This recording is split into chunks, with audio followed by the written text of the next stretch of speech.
यार एक सीधी सी बात है कि यदि तुम्हें नहीं बनना अग्निवीर तो मत बनो। कोई जबरदस्ती थोड़ी ना तुमको पकड़ कर ले जा रहा है और वो बोल रहा है कि अग्निवीर बनो ही।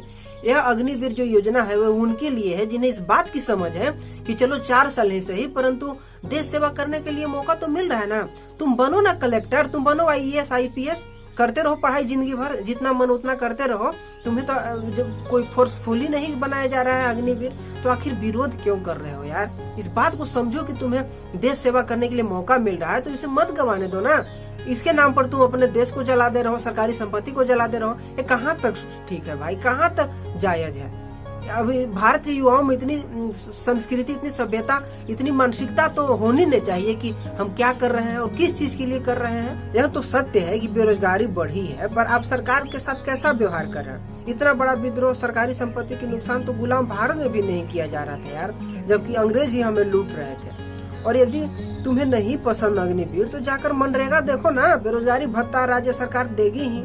यदि औकात हो मनरेगा की तो देश क्यों जला रहे हो अग्निवीर के नाम पर। जिस तरह से आज देश जल रहा है ना, यह देखकर देश को बुरा चाहने वाले कितने खुश हो रहे हो यार। इस बात को भी समझो थोड़ा। फिर आपको एक बात बता देना चाहता हूँ कि यह तीनों सेना प्रमुख के सहमति से लाया गया है और जहाँ से आपकी सोच खत्म होती है ना, वहाँ से उस वैश्विक नेता मोदी की ना सोच शुरू होती है। हमसे ज्यादा ही वो अपने देश की भलाई चाहता है। इस योजना से इस्लामिक देशों द्वारा चलाए जा रहे गजवा-ए हिंद की राह पर एक रोड़ा अटका दिया गया है। सभी भारतीय युवाओं से मेरा निवेदन है कि आप इस बात को समझें कि मोदी जी भारतीय बच्चों को इजराइल की तरह सभी को सैनिक बनाना चाहती है, सभी को सैनिक ट्रेनिंग देना चाहती है, साथ ही साथ 20 लाख रुपया दे रही है यार इन 4 सालों में।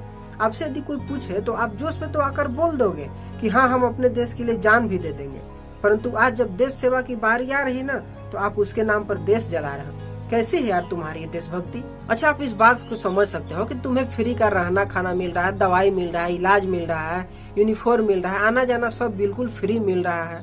यहाँ तक कि आर्मी ट्रेनिंग मिल रही है, वेतन मिल रहा है, रिटायर के बाद बिजनेस करने के लिए 12 लाख रुपया मिल रहा है यार। तो गांजा दारू पीने के लिए थोड़ी ना मिल रहा है।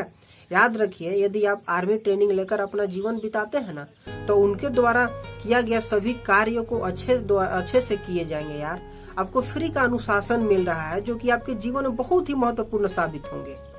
आपको अपने समाज में इज्जत मिलेगी कि देश सेवा करके आया है। आप 17 से 23 वर्ष की उम्र में तो सिगरेट गुटखा तथा लौंडियाबाजी ही करोगे ना, उसमें तो थोड़े ना आप कुछ इसके अलावा करोगे। इससे अच्छा फोर्स की जिंदगी जी लो, थोड़ा देश की सेवा कर लो। देश के गद्दारों के बहकावे में आकर जो लोग देश को जला रहे हैं, विपक्षी के द्वारा जो लोगों को भड़काया जा रहा है, ये बहुत ही गलत हो रहा है। अच्छा आप एक बात बताओ कि लोग डिफेंस एकेडमी में जाते हैं तो फ्री का थोड़ी ना ट्रेनिंग मिलता है।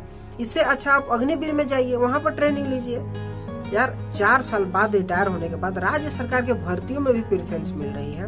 12 लाख मिल ही रहा है, जिससे यदि आप चाहे तो बिजनेस कर सकते हैं और यदि आप चाहे तो आप आगे नौकरी ले सकते हैं जिसमें कि आपको बहुत ही ज्यादा प्रेफरेंस मिलेगा। इसके अलावा रिटायर आर्मी को गल्फ देशों में सुनहरा अवसर मिलता ही है, ये तो पहले से है। तो ठीक है चलते हैं, चैनल को थोड़ा सब्सक्राइब कर दीजिएगा यदि मन करे तो ही। अब आपसे नम्र निवेदन है ना कि भारत के गद्दारों की चाल को नाकाम कीजिए, भारत को गजवा-ए हिंद होने से बचाइए, अग्निपथ से देश सेवा कीजिए। पैसे कमाने के साथ साथ ऐसे भी नहीं कि फ्री में आपको करना है, तथा अपने समाज को अनुशासित बनाए, देशभक्त बनाए। तो ठीक है चलते हैं, आज के लिए इतना ही। जय हिंद, जय भारत।